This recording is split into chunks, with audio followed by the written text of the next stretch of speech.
ஹரே கிருஷ்ணா கிருஷ்ணா கிருஷ்ணா ஹரே ஹரே, ஹரே ராமா ராமா ராமா ஹரே ஹரே.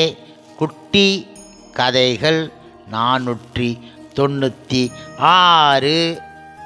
இதில் ஆஞ்சநேயர் பிறந்த வரலாறு காண்போம். முன்பு ஒரு சமயம், அதாவது திரேதா யுகத்தில், கேசரி என்பவன் சிவபெருமானை உள்ளத்தில் நினைத்து புத்திரப்பேறு அடைய வேண்டி அருத்தவம் செய்து வந்தான். அவன் முன்பு சிவபெருமான் தோன்றி, உன் தவத்துக்கு மகிழ்ந்து போனோம், நீ விரும்புவது என்ன என கேட்க, கேசரி சிவபெருமானை நோக்கி, வெற்றியும் திறமையும் மிக்கவனாய் யாராலும் கொல்லப்பட மாட்டாத ஒரு வீர புதல்வனை வேண்டுகின்றேன் என்றான் அவன். அதற்கு சிவபெருமான் கூறினார், உனக்கு ஒரு புதல்வி தோன்றுவாள், அவளுக்கு ஆண் மகவு ஒன்று நீ விரும்பியவாறு உண்டாகும் என அருளி கைலாயத்துக்கு திரும்பிவிட்டார். சிவபெருமான் அருளியவாறு கேசரிக்கு ஒரு பெண் பிறந்தாள். அவன் அவளை கண்ணும் கருத்துமாக வளர்த்து அஞ்சனை என பெயரிட்டு மகிழ்ந்தான்.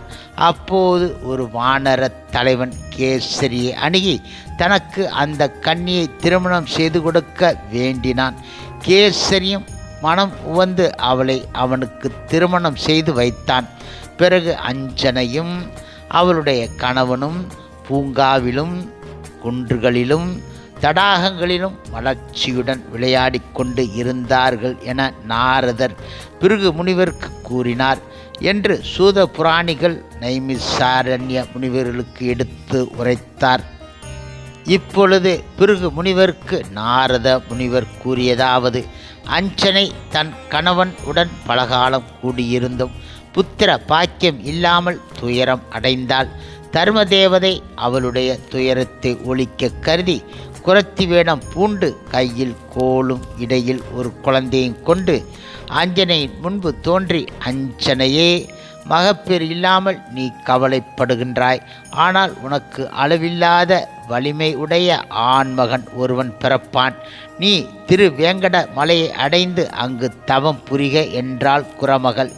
தன் மனக்கருத்தை உணர்ந்து குறி சொன்னதால் மகிழ்ச்சியடைந்த அஞ்சனாதேவி அந்த குரத்திற்கு பரிசுகள் பலவற்றையும் கொடுத்து அனுப்பினாள். பிறகு அஞ்சனை திருமலையை அடைந்து ஆகாய கங்கையில் நீராடி இந்திரியங்களை அடக்கி காற்றை உணவாக கொண்டு ஸ்ரீஹரியை மனதில் இருத்தி கடும் தவம் புரிந்து வந்தாள். மழை, பனி, வெயில் ஆகியவற்றால் சலிப்படையாமல் தவத்தை இப்பொழுது வாயுதேவன் அவளுக்கு தான் உணவு ஆதலை உணர்ந்து மகிழ்ந்து நாள்தோறும் அவளுக்கு ஒரு கனியை கொடுக்க அஞ்சனை அதனை உண்டு தீவிரமாக தவம் புரிந்து வந்தாள். இவ்விதமாக இருக்க ஒரு நாள் சிவபெருமான் தன் தேவியுடன் அங்கு சென்று வசித்து வந்தார். இப்பொழுது அவர்கள் இருவருமே வானர உருக்கொண்டு கலவியில் திளைத்ததினால் தோன்றிய வீரியத்தை ஒரு இலைக்குள் சேர்த்து வாயுதேவன் அஞ்சனையின் கையில் சேர்ப்பிக்க அவள் அதனை கனியென கருதி உண்டாள். பிறகு அவளுடைய தவம் முடிவதற்கு உரிய நாள் நெருங்கியது. அவளது கற்பம் முதிர வயிறு கனத்து நிற்க அவள் மிக மிக அதிசயம் அடைந்து பதைத்து இந்த மலையில் தவம் புரிந்ததைத் தவிர வேறு விருப்பம் அற்று இருந்த எனக்கு இந்த கற்பம் எப்படி உண்டாகியது என அவள் திகைத்து போனாள். அப்போது ஒரு வான் ஒளி, அஞ்சனையே, உன் வயிற்றில் உள்ள கரு ஆனது சிவபெருமானது அம்சம் உடையது. உனக்கும் பிறக்கும் பிள்ளையை பற்றி நான் கூறுவதை கேட்பாயாக. சூரிய குலத்தில் திருமால் ராமனாக தோன்றி அறம் வளர்க்க வருவான். அவன் திருவடியை தாங்கும் பாக்கிய உடையவன் உன் மகன். எனவே உன் துயரத்தினை விடுவாயாக என கூறி மறைந்தது. பிறகு அஞ்சனை தனது தந்தையை அடைந்து நடந்தவற்றை அவர் இடத்தில் கூறினாள். பிறகு 10வது மாதத்தில் வானர உருவம் கொண்ட ஒரு புதல்வனை பெற்றாள் அஞ்சனை. அவன் உதயகாலத்து சூரியனை ஒரு செங்கனியாக கருதி புசிப்பதற்கு தாவிச் சென்றான். அதனைக் கண்டு தேவர்கள் பயந்து அலறினார்கள். இப்பொழுது பிரம்மதேவன் அவனை விளக்குவதற்காக தமது பிரம்மாஸ்திரத்தை உபயோகித்தார். அதனால் தாக்குண்ட அஞ்சனையின் புதல்வன் பூமியின் மீது மயங்கி விழுந்தான். அதனை அறிந்த அஞ்சனை தன் மகனை தன் மடி மீது வைத்து கண்ணீர் விட்டு கதறி அழுது பிரம்மனை நோக்கி, என் மகனை கொல்வதற்கு பிரம்மாஸ்திரத்தை ஏன் ஏவினீர்கள்?